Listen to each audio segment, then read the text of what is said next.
Dites-moi, est-ce qu'on est... Moi, je me demande si on n'est quand même pas rentré dans une forme de guerre de génération effective. Est-ce qu'on vous en parle parfois? Est-ce que vous voyez des réactions différentes en fonction des tranches d'âge? Chez le pharmacien, on parle toujours, on a toujours un petit échange. Alors, je rentre pas là-dedans. En fait, je comprends pas. Ça fait un moment que les médias se font l'écho d'un conflit générationnel, et moi je le vois pas du tout. Moi, je vois des petits jeunes qui viennent se faire dépister parce qu'ils vont aller voir les grands-parents le week-end, et les grands-parents comprennent aussi que leurs petits-enfants ont besoin de sortir, d'aller à la fac, de voir leurs copains. Donc alors c'est très compliqué parce que dans une situation de pandémie, il faudrait qu'on ne fasse que penser à l'autre, puisqu'on est potentiellement contaminant. Oui. On devrait être au contraire dans un système de très grande solidarité, mais on est dans une société totalement autocentrée, et donc d'un seul coup on nous demande de penser à protéger l'autre.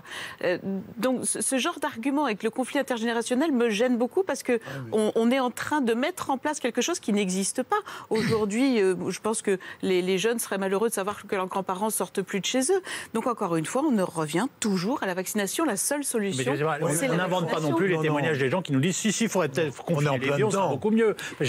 On leur a pas donné un billet de 50 € pour qu'ils nous disent des conneries. Je ne dis pas que ça n'existe pas, mais je pense que si on discute un petit peu avec eux, ils vont se dire ah bah oui, effectivement, j'avais pas pensé à tout. Personne n'a envie de voir les personnes âgées enfermées. Et en même temps, moi j'ai des patients qui sont complètement terrorisés, qui ne sortent plus de chez eux.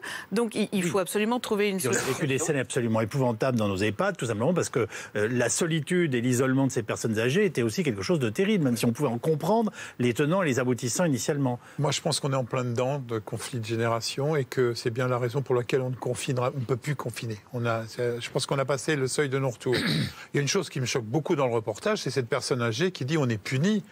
Elle exagère un peu, la dame, parce que c'est plutôt la situation des gens âgés pour qui on fait tout ça, pour qu'ils ne soient pas en réanimation et tout ça, c'est eux qui punissent toute cette jeunesse qui ne peut pas en profiter.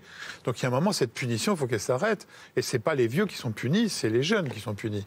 Il ne faut pas se tromper de sens.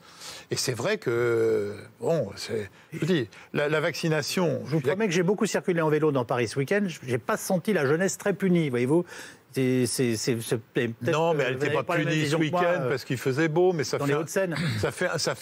Dans les Hauts-de-Seine, mais ça fait un an quand même que... même des gens comme moi, ça fait un an que je suis en prison, quoi, quelque part. Oui, bien sûr. Donc, si moi je le ressens comme ça, avec toutes les conditions idéales de vie que j'ai, il y a des gens pour qui c'est épouvantable ce qui se passe depuis un an.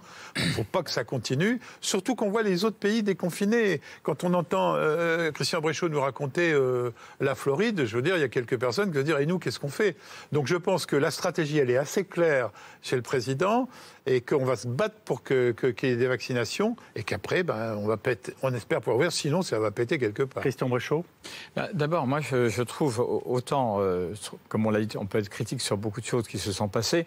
Moi je veux dire que j'ai vraiment beaucoup d'admiration pour ce que le chef de gouvernement a décidé en décidant de ne pas reconfiner et de prendre. Vraiment, et je pense que je suis vraiment tout à fait d'accord. Il ne faut pas reconfiner. Ce serait vraiment une catastrophe. Alors, c'est facile de dire ça. On connaît les arguments contre, etc. Mais vraiment, je pense que c'est cette situation qu'on vit. En tout cas, lui n'a pas sorti le parapluie, contrairement à beaucoup. Exactement. Et je trouve, personnellement, j'ai trouvé ça vraiment très juste.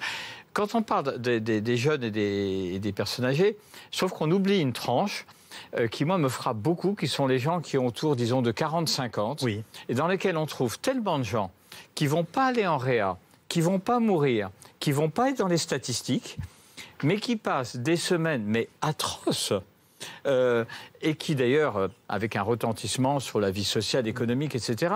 Et ces gens-là, quand on nous dit c'est assez simple, il n'y a qu'à mettre les vieux au placard, et puis on attend, et puis on vaccine, etc. En théorie, on peut imaginer, mais le problème, c'est que ça ne marche pas comme ça. Non. Parce qu'en fait, il y a des tranches intermédiaires. Donc, je trouve vraiment ça, cette vue assez théorique. Et je suis très frappé, moi, de voir le nombre de personnes qui souffrent de cette saleté, parce qu'il n'y a pas d'autre mot, de virus, et dont on parle assez peu. Et eux, à mon avis, il y en avait pas mal qui étaient là-bas au soleil.